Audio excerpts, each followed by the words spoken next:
Assalamualaikum Bu Badia. Waalaikumsalam Bu Vidya. Iya Bu Badia, saya mohon izin di sini untuk melakukan praktek wawancara mengenai pengambilan keputusan selama Bu Badia menjadi pemimpin di sekolah ini. Bagaimana Bu Badia? Ya, silakan dengan senang hati. Terima kasih Bu Badia sebelumnya. Begini Bu Badia, selama ini bagaimana Bu Badia mengidentifikasi kasus-kasus yang terjadi selama di sekolah ini? Iya, Saudara Vidya, dari pengalaman saya menjadi kepala sekolah, memang ada banyak sekali kasus-kasus, permasalahan-permasalahan yang setiap saat itu memang harus kita putuskan.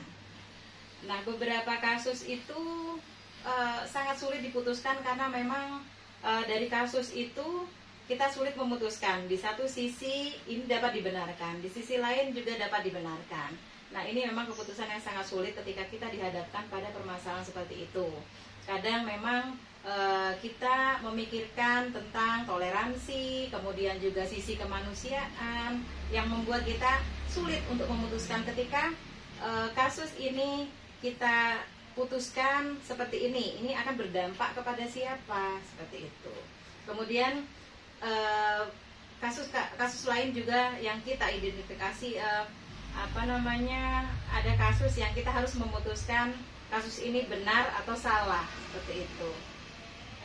Berarti dalam mengidentifikasi ini ada ditemukan benar lawan benar gitu ya Bu Badia. Iya, jadi betul. Di sisi lain Bu Badia harus menerapkan peraturan, di sisi yang lain Bu Badia juga ada rasa peduli gitu, rasa kasihan terhadap orang tersebut. Jadi gitu ya? Bertentangan ya ketika kita harus mengambil satu keputusan. Jadi dilema ya. Dilema, betul, dilema.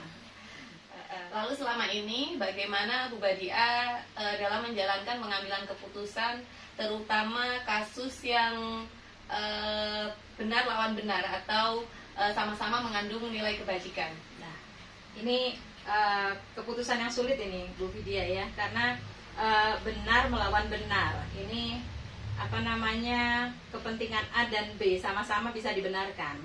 Nah, ketika kita dihadapkan dengan kasus seperti ini, fokus saya adalah ini untuk kepentingan siapa gitu.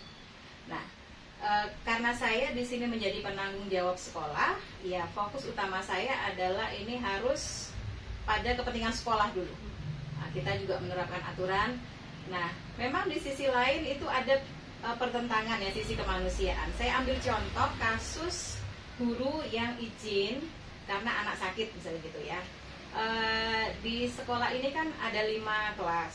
Nah, setiap kelas itu ada 2 guru yang masing-masing pegang rombelnya masing-masing. Nah, ketika satu guru tidak masuk izin, dan kebetulan juga waktu itu juga ada guru yang cuti ya.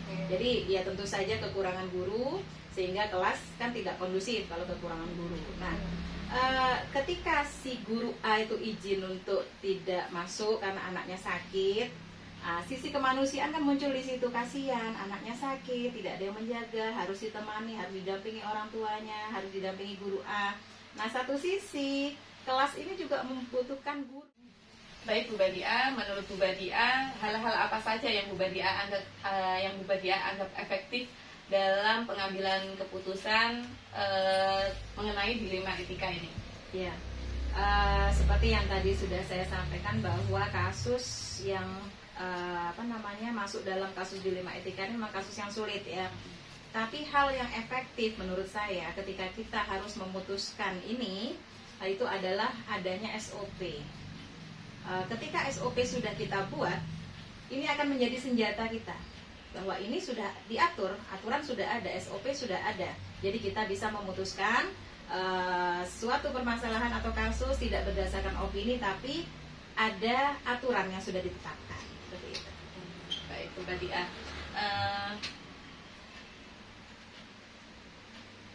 ya selanjutnya hal-hal apa saja yang menurut Bu Badia menjadi tantangan dalam pengambilan keputusan pada kasus-kasus dilema etika? Tantangan ya? Iya, tantangan itu pasti ada ya, banyak bahkan ya.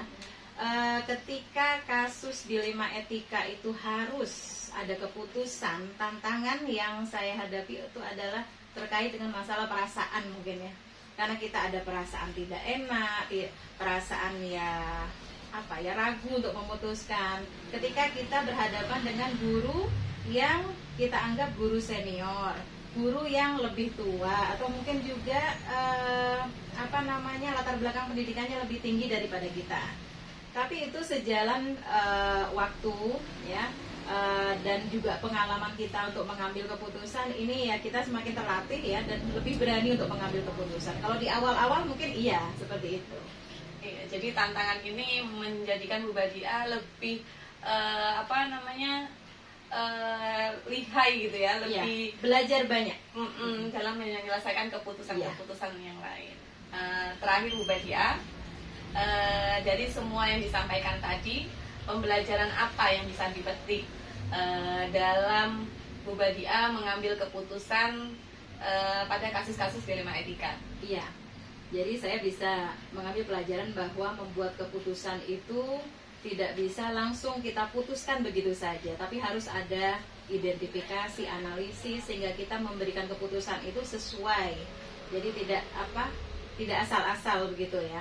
Kemudian juga membuat keputusan itu tidak mudah, itu yang bisa saya pelajari. Dan yang terakhir, keputusan yang kita ambil itu tidak harus membahagiakan semua orang, karena keputusan yang kita ambil itu fokusnya pada kepentingan sekolah.